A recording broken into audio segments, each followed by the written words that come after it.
Le couple, c'est la locomotive du train de la famille. Donc, il faut raccrocher en premier lieu les wagons du couple en postnatal. C'est vraiment fondamental.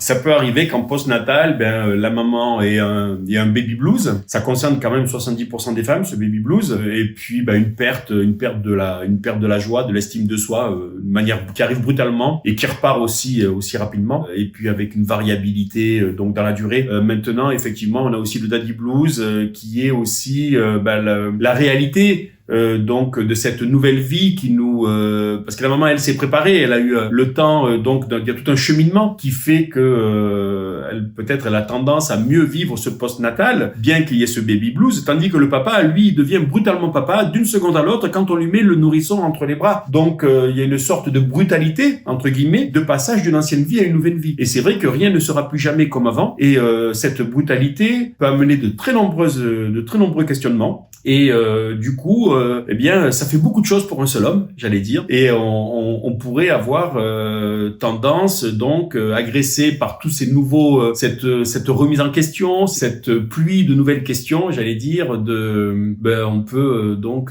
pas forcément bien le vivre. Et au niveau psychologique, c'est pas évident parce qu'il y a une forme de choc entre guillemets. Il y a une forme d'avant et d'après, d'une manière relativement brutale pour l'homme, sans cheminement. Donc de ce fait, le jeune papa peut très bien en postnatal vivre un daddy blues, et donc pour le conseil pour vivre ce daddy blues, je pense que c'est l'implication une fois de plus, c'est acquérir des connaissances et puis s'impliquer dans cette parentalité naissante pour chasser ce daddy blues qui va forcément partir de toute façon. C'est pas la peine de vouloir tout faire changer du jour au lendemain. Faut patienter. Cette période postnatale, elle est pas forcément évidente pour tous les jeunes parents. Donc, il faut prendre son mal en patience. J'allais dire, bien que ce soit évidemment beaucoup de bonheur et beaucoup de choses positives, on est bien d'accord. Maintenant, il faut également aussi, dans le couple, d'ores et déjà se mettre d'accord sur la réaction qu'on va avoir, par exemple, aux pleurs, et on va dire plutôt aux cris du bébé, parce que le bébé ne pleure pas mais crie. Et il faut qu'on ait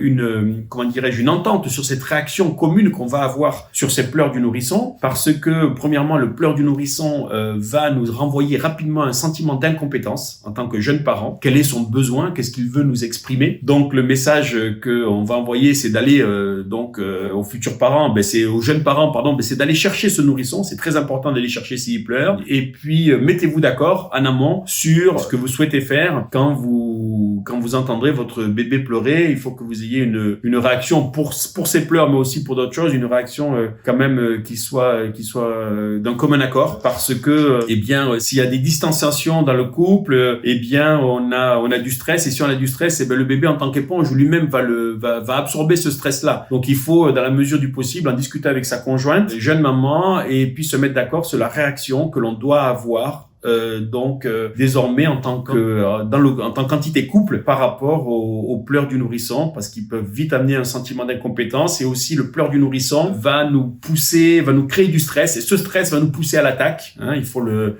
savoir. C'est la réaction qu'on va principalement avoir. Le stress égale attaque. Donc il vaut mieux évidemment laisser un nourrisson pleurer plutôt que d'avoir une mauvaise réaction, que de le secouer par exemple, on appelle ça le syndrome du bébé secoué. C'est quand même 1 cas par jour en France, et ça arrive qu'à des gens qui sont psychologiquement équilibrés, voilà. Donc on peut en être victime, et en postnatal se mettre d'accord ensemble pour la réaction par rapport aux pleurs du bébé, parce que ça peut vraiment être très perturbant. Et s'il y a un commun accord déjà, ce sera une bonne base de travail pour l'équilibre du couple, parce que désormais il y a aussi 2 entités. Il y a l'entité couple et l'entité famille, et il faut passer du temps exclusif avec son enfant et passer du temps exclusif avec la maman. C'est un des secrets de la réussite de cette parentalité naissante, et c'est très important, ce temps exclusif qui permet donc de re-remplir le réservoir affectif de chacun. Et on aurait tendance à laisser fondre son couple, à dissoudre son couple, si j'ose dire, dans la nouvelle entité famille. C'est ce qu'il ne faut pas faire, et